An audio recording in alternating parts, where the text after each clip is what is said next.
क्या क्या है, प्राप्ति क्या क्या होती। अच्छा, आप लोगों को क्या प्राप्त करना है? क्या कुछ संकल्प है? कुछ प्राप्त करना है? भागवत जी जो आप चाहते हैं ना, भागवत जी वो सब कुछ देती हैं। जो भी आपकी कामना है, आप कामना मन में बोल लीजिएगा, बस भागवत 7 दिन प्रेम से सुनिए, वो कामना रख लीजिए, भागवत जी कृपा करेंगी और आपकी वो कामना जरूर पूरी होगी। वैसे तो भागवत जी यदि आप निष्काम सुने तो वो भी श्रेष्ठ है, फिर कोई कामना है वो भी उत्तम है। भगवान को वैसे सब पता होता है कि हमें चाहिए क्या, क्यों छिपा है कुछ? वैसे कामनाएं जितनी कम होंगी हम उतने सुखी होंगे। कामनाएं कम ही रखना चाहिए, क्यों ज्यादा कामना करना चाहिए? मैया सभी भक्तों को राधे राधे, जय गौरी गोपाल। कैसे हैं आप लोग?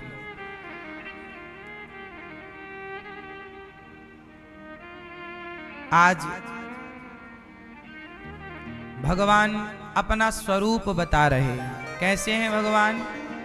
आज एकादशी है ना, तुलसी मैया का भगवान से विवाह। अभी कल हम लोगों ने तुलसी विवाह किया और तुलसी माँ और भगवान शालिग्राम भगवान, अच्छा तुलसी और शालिग्राम भगवान का विवाह आज ही हुआ। क्यों? वैसे ये विवाह लंबा भी चलता है, 4 दिन का भी विवाह होता है, पूर्णिमा तक भी चलता है।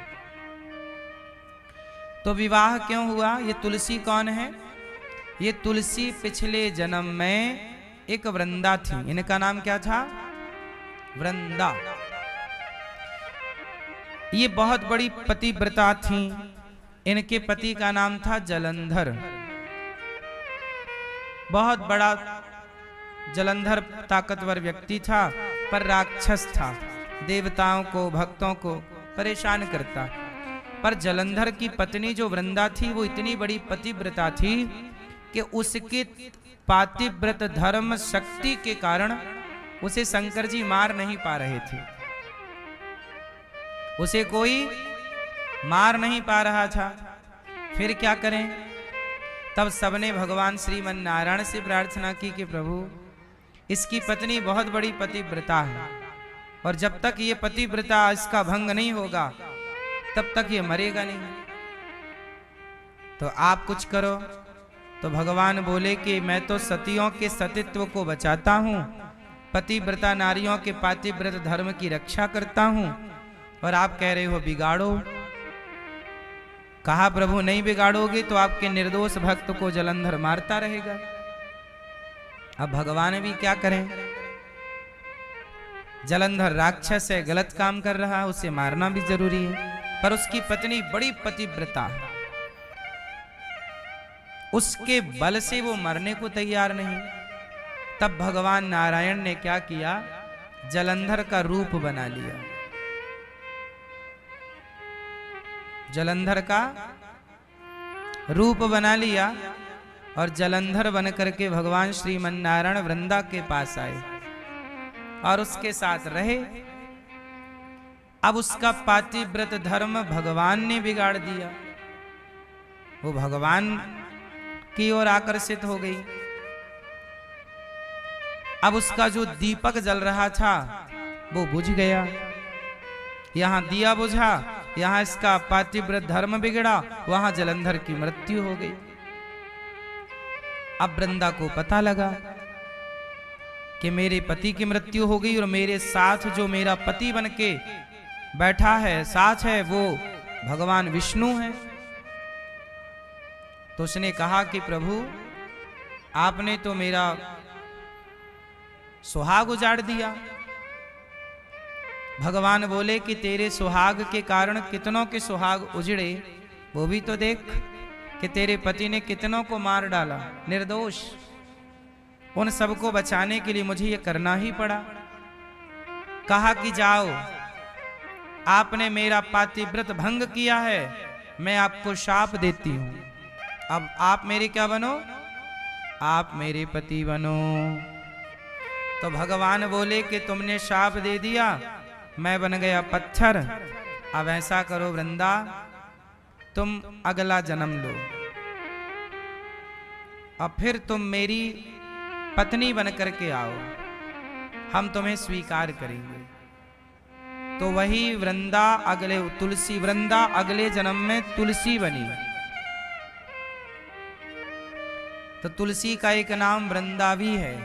इसका नाम वृंदावन इसलिए है कि जब वृंदा पहली बार तुलसी बनकर प्रकट हुई तो इस ब्रजमंडल में ही प्रकट हुई, इसलिए इसका नाम पड़ा वृंदावन। ये तुलसी का वन है। ये यहाँ तुलसी का क्या है, ये तुलसी का वन है, इसलिए नाम पड़ा वृंदावन। इस धरती पर सबसे पहले तुलसी महारानी कहाँ प्रकट हुई, इस ब्रजमंडल में, वृंदावन। वृंदावन में भगवान कृष्ण की लीला से तो वृंदावन जाना जाता है, पर तुलसी के प्राकट्य से भी वृंदावन जाना जाता है। तो भगवान ने कहा कि तुम बनो तुलसी, हम बन गए शालिग्राम। अब शालिग्राम के ऊपर तुलसी चढ़ी रहती है। अब तुलसी क्यों चढ़ी है? अच्छा, तुलसी ने कहा कि सुनो, जैसे आप हमारे पति बन गए, कहीं हमें छोड़ के किसी और के पास तो नहीं चले जाओगे? भगवान बोले नहीं। तुलसी बोली मैं कैसे मानूं कि आप कहीं नहीं जाओगे? तब भगवान ने तुलसी को एक वादा कर दिया, वचन, कि आज से मैं तुझे वचन देता हूं कि शालिग्राम जी बनकर मैं प्रकट हूं, तो शालिग्राम की पूजा स्त्रियां यदि करती हैं तो मैं उनकी पूजा को स्वीकार ही नहीं करूंगा।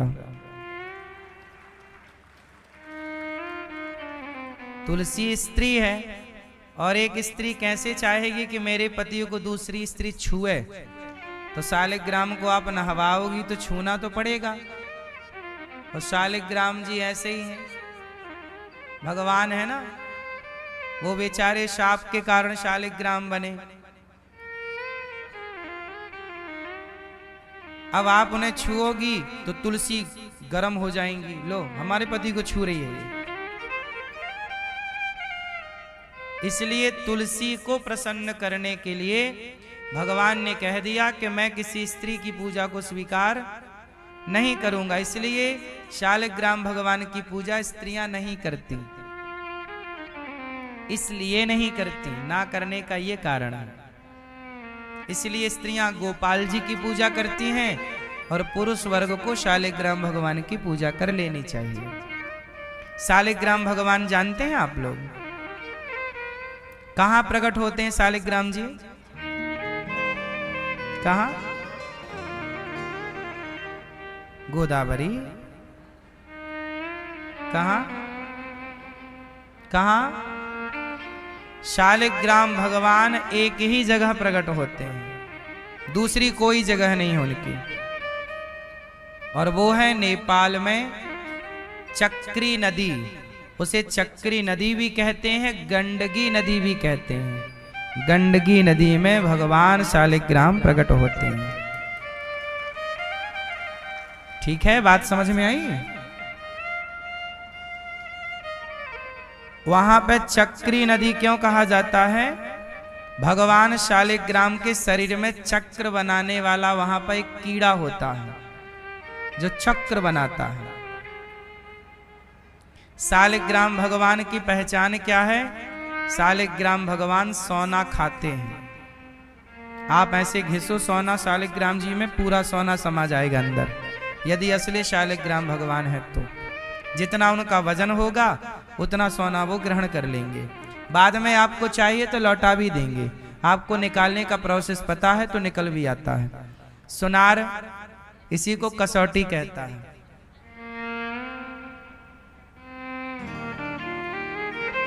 ठीक है, नहीं सुना आपने कसौटी में खरा उतरना? कसौटी क्या है? शालिग्राम भगवान ही तो है। पहले के राजा महाराजा अपना सोना कहाँ छिपाते थे? शालिग्राम शिला में, बड़ी शालिग्राम शिला ले आए और उसमें पूरा सोना घिस दिया, अंदर चला गया। ढूंढते रहो, जब निकालना है निकल भी आएगा, उसका प्रोसेस है। आप में से कोई सुनार है पुराना? आप करते हैं ये काम? आपके पिताजी करते हैं? शालिग्राम जी से सोना निकाल लेते हैं? हाँ, घिसते हैं, निकल भी आता है।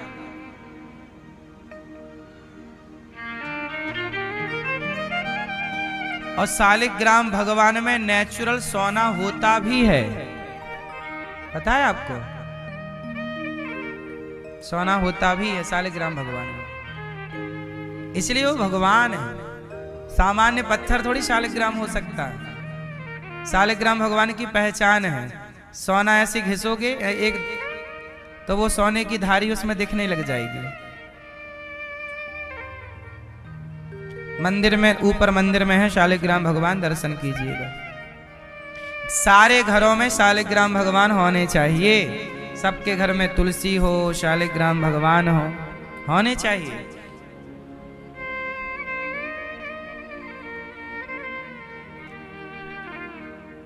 आपके पास सोना हो तो ले आना, हम अपने शालिग्राम भगवान को घिस के दिखा देंगे।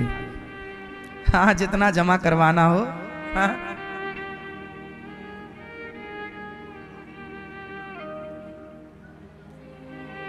तो शालिग्राम भगवान का तुलसी जी से हो गया विवाह, इसी को कहते हैं आज तुलसी विवाह। तो आप भी ये उत्सव घर में करिए, किया करिए, भगवान का कीर्तन करिए। अच्छा, गंडगी जी, शालिग्राम भगवान कहाँ प्रकट होते हैं? गंडगी। अच्छा, शालिग्राम जी गंडगी में क्यों प्रकट होते हैं? इसकी भी एक कथा है, कहो तो सुनाऊं? सुनाए मैया? सुनो। एक क्या हुआ, एक वैश्या थी,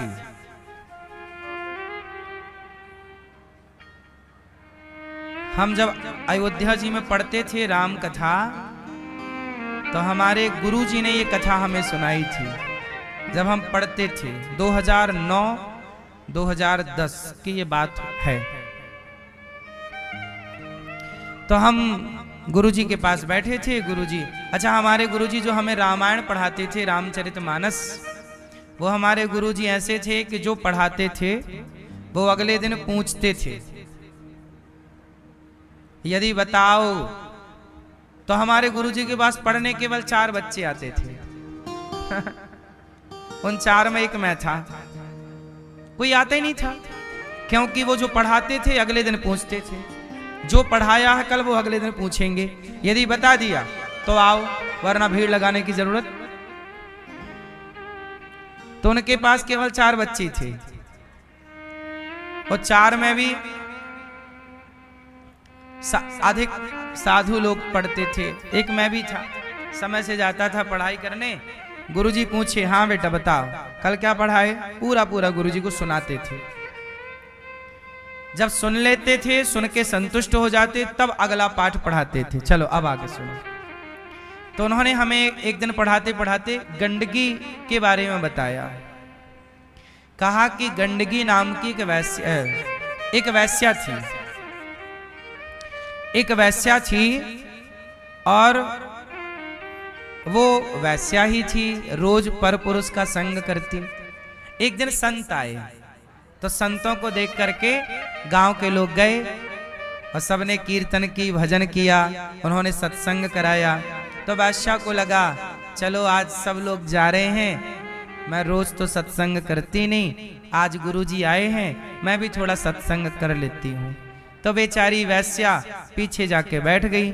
कथा हुई, गुरुजी ने बताया कि व्यक्ति जैसा करता है भोगना पड़ता है, और व्यक्ति का पाप उसके संग जाता है, और पराये पुरुष का संग करना ये सब पाप है, गलत। सब ऐसा प्रसंग रहा होगा, बता रहे थे।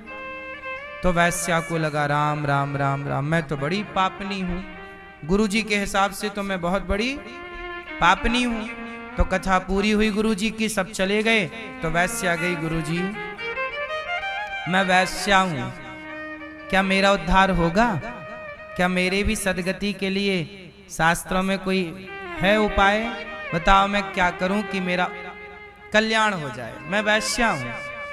तो गुरुजी ने कहा ऐसा है कि तू आज से वैश्यावृत्ति छोड़ और तू भगवान का नाम जप, कीर्तन कर, श्रीमन्नारायण श्रीमन्नारायण। वैश्या बोली गुरुजी एक बात कहूं, आप कहते हो कि नारायण नारायण जपो, मैं जप तो लूंगी, मैं जप लूंगी, आपकी बात मान लूंगी, लेकिन मैं ना, आप कह रहे हो कि पराये पुरुष को छोड़ दो। गुरुजी मुझे आदत लग गई है, मैं पराये मर्द के बिना रह नहीं सकती, मुझे ये लत लग गई है, आदत, शारीरिक सुख पाने की आदत लग गई है। गुरुजी ऐसा करो कि मैं नाम तो जप लूंगी, लेकिन बताओ कि मेरा उद्धार कैसे होगा, मैं पर पुरुष को छोड़ नहीं सकती, अब बताओ कैसे इसका कल्याण हो। तब गुरुजी ने कहा अच्छा ऐसा करना कि सूर्य अस्त के बाद तेरे पास जो पुरुष आ जाए, सूर्यास्त के बाद, क्योंकि वैश्याओं के पास पुरुष सूर्यास्त के बाद जाएंगे, तो तेरे पास जब पुरुष आए सूर्यास्त के बाद, उस पुरुष को रात भर के लिए तू अपना पति मान करके उसकी सेवा करना। जी गुरुजी ये ठीक है, तो आज जो आएगा उसे आज पति मानूंगी, कल जो आएगा उसे कल पति मानूंगी, परसों जो आएगा उसे पति मान लूंगी, ठीक है। अब वैश्या का ऐसे चलने लगा, जो भी पुरुष आता वो पहले उसे सिंदूर देती, अपनी मांग भरवाती और उसको पति मानती, पति की तरह बिहेव करती, पत्नी की तरह आचरण करती, पूरी रात उसके साथ पति पत्नी की तरह रहती। सवेरे वो मर्द चला जाता, अगले दिन कोई दूसरा मर्द आता, उसे भी वो यही करती, लेकिन वो कीर्तन करती गुरुजी की बात मान के। अब भाई रात भर पति के साथ रह रही है वो पुरुष के साथ, दिन में थोड़ा सोई भी होगी, रात भर जागी है, तो जो समय बचता उस समय वो खा पी के भगवान का नाम, गुरुजी ने बोला ना नाम जप, श्रीमन्नारायण श्रीमन्नारायण, उसने गुरुजी की आज्ञा का पालन तो किया, श्रीमन्नारायण श्रीमन्नारायण श्रीमन्नारायण नाम जप करने लग गया। 1 घंटा आधा घंटा जो भी जिसका टाइम बन गया नियम, उसने गुरुजी की आज्ञा सिरोधार्य कर ली। देखो गुरु के वचनों का पालन सही तरीके से किया जाए तो भी भगवत प्राप्ति संभव है। अब वो वैश्या ने क्या किया, ऐसे करते करते महीनों बीत गए। अब उसके ना प्रेम से भगवान रीझ गए। एक दिन क्या हुआ, उसके पति बन के भगवान कृष्ण ही आ गए, भगवान नारायण उसके पति बन के पहुंच गए और लीला चालू कर दी। अब भगवान आए सूर्यास्त के बाद, और उसका नियम था जो पुरुष आएगा उसे पति मानूंगी, तो आ गए भगवान पुरुष बन के उस वैश्या के घर। अब उसने कहा मेरी मांग भरो, भगवान मांग भर रहे हैं। अब भगवान के साथ वो रहने लग गई रात को पति पत्नी की तरह। अब भगवान तो क्या लीलाधर हैं, रात हुई तो भगवान बोले सिर में दर्द हो रहा है, वो दवाई लाके लगा रही है, मालिश कर रही है। भगवान बोले मैं मर जाऊंगा। बोली मैं आप चिंता ना करिए नाथ, मैं आपके लिए वैद्य बुलाती हूँ। वो वैद्य को बुलाने गई तो भगवान ने हाथ पकड़ लिया, मत जाओ, तुम चली जाओगी तो हम मर ही जाएंगे, तुम यहीं रहो। सवेरे 4 बज गए तो भगवान ना मर गए, मरने की लीला की, मर गए। अब लो भैया वो वैश्या उसने देखा मेरा पति मर गया। अब पति मर गया, मर भगवान ही लीला कर रहे हैं। उसने ये देखा कि ये गुरु के वचनों पर कितना चल पाएगी आगे। पति मर गया। अब लो भैया सवेरा हुआ, गांव वालों को बोला भैया मेरे पति मर गया। गांव वाले हंसे, वैश्या का पति कब से हो गया। लोग मजाक उड़ा रहे हैं, पर उसने कहा नहीं नहीं मेरे पति मर गए, ये देखो मर गए हैं, आप ऐसा करो कि शमशान की तैयारी करो। गांव वालों ने कहा भाई कोई मर गया होगा, कोई मर्द आया होगा इसके पास, मर गया। उसकी तैयारी की। अब तैयारी की उसकी, अब इसने भी 16 श्रृंगार कर लिए, वैश्या ने पूरा श्रृंगार किया 16, और चली आगे आगे भगवान की अर्थी जा रही है और ये पीछे पीछे जा रही है। गांव वाले बोले कहां जा रही है? बोले मैं सती होऊंगी, सती। अरे तू तो वैश्या है, तू कैसे सती हो जाएगी? ना ना ना, मैं पतिव्रता नारी हूं, ये मेरे पति हैं। मेरे गुरुजी ने कहा था रात को जो आए वो आपके पति, तो सवेरे होने से पहले ये मर गए तो यही मेरे पति हैं और मैं पति के संग सती होऊंगी। अब लो भैया चिता पे उसे भगवान जी को रखा। भगवान जी तो मरने की लीला की, मरे पड़े। अब भगवान चिता पे लेटे, गांव वालों ने चिता तैयार की, लिटाया। वो चिता तैयार की और लिटाया और ये जाके बैठ गई चिता पे वैश्या, और बैठी हो भगवान का सिर रख लिया अपनी गोद में, और गोद में रख लिया। गांव वाले बोले जल जाएगी, बाहर आ जा। नहीं नहीं नहीं, मैं तो पति के साथ जलूंगी, मेरे पति हैं ये। ले भैया चिता पर बैठी, पति तो मर गए थे। अब गुरुजी ने कहा था नाम जपना, नारायण श्रीमन्नारायण श्रीमन्नारायण जपने लगे। तो लोगों ने पूछा कि आग कौन लगाएगा तेरे पति को? बोले आप कोई ना लगाओ, आग दूर खड़े हो जाओ। हे प्रभु, यदि मैं पतिव्रता नारी हूं और मैंने अपने गुरु के वचनों का पालन किया है सही सही, तो चिता पे आग लग जाए। अब भगवान एक आंख खोल के देखे,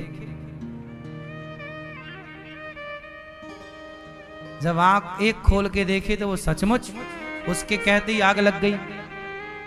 भाई पतिव्रता तो पतिव्रता है, पतिव्रता नारी का अपना ही रुतबा होता है, भजन में तो प्रभाव है ही है। सच्ची आग लग गई उसके तपोबल से, आग लग गई, चिता जलने लगी। और जब जली तो भगवान के पांव में गरम गरम लगा। भगवान बोले तो जला डालेगी। भगवान बोले कोई बात नहीं। अब भगवान को कहां आग वाग लगती है? प्रहलाद को आग लगी नहीं, तो जब भगवान के भक्त को आग नहीं लगी तो भगवान को क्या आग लगेगी? अग्नि तो भगवान का मुख है, ब्राह्मणोस्य मुखमासी, है ना।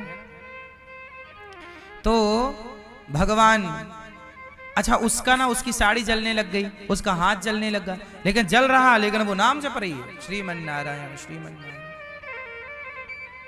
भगवान समझ गए कि पक्की है। अभी परीक्षा ले रहे थे कि गरम लगेगा तो भागेगी, तो उसका हाथ सही में जलने लगा, ये चमड़ी पिघल पिघल के गिरने लग गई। वो नहीं भागी, नाम जप कर रही है। पति मर गए हैं तो मैं भी मरूंगी। ले भैया, अब हुआ ये कि भगवान लेटे थे, भगवान चतुर्भुज रूप में प्रकट हो गए। देवी गंडकी, मैं प्रकट हो गया, तुम्हारी परीक्षा लेने आया था, तुम पास हो गई, तुम्हारी भक्ति तुम्हारे प्रेम को हमने स्वीकार कर लिया, वरदान मांगो।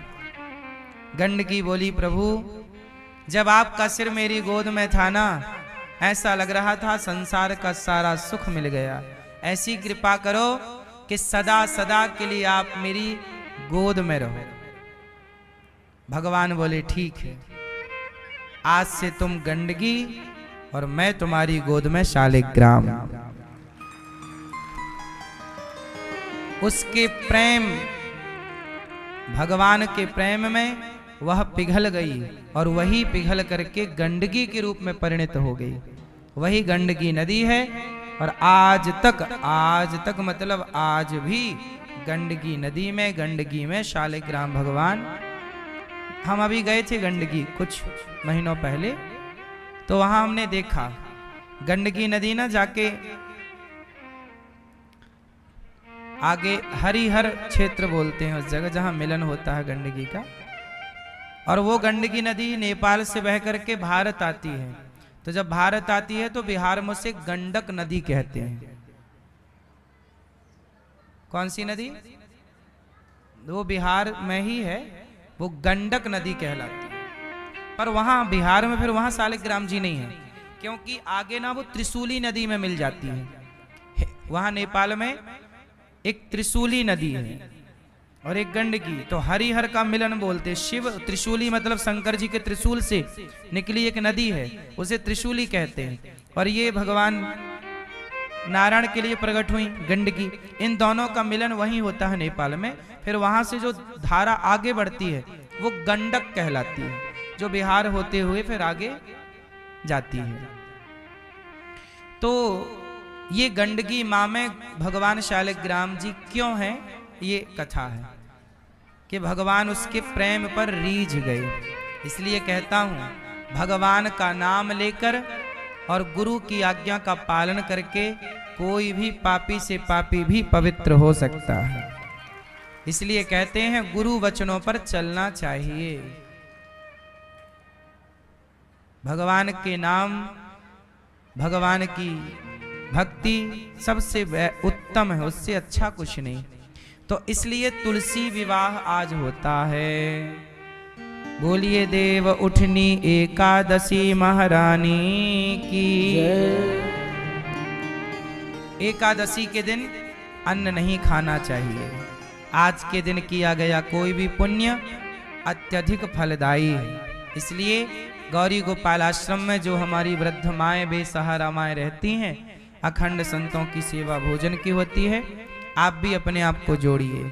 आज हमारी मैया जी की ओर से, भैया जी की ओर से गौदान भी था। है ना? आप गौदान किन की ओर से था? आपकी ओर से श्रीमती सुनीता जी हैं। फिर आपका नाम श्वेता, खुशबू।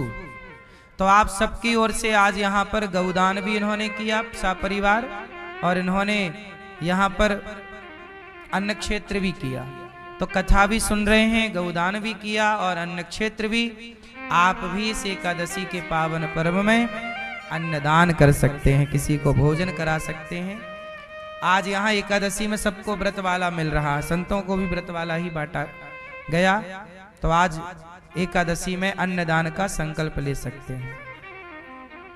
तो भगवान सच्चिदानंद रूपाय, कैसे हैं भगवान? सच्चिदानंद। भगवान सदा आनंद घन है, सच्चिदानंद है, सत चित आनंद।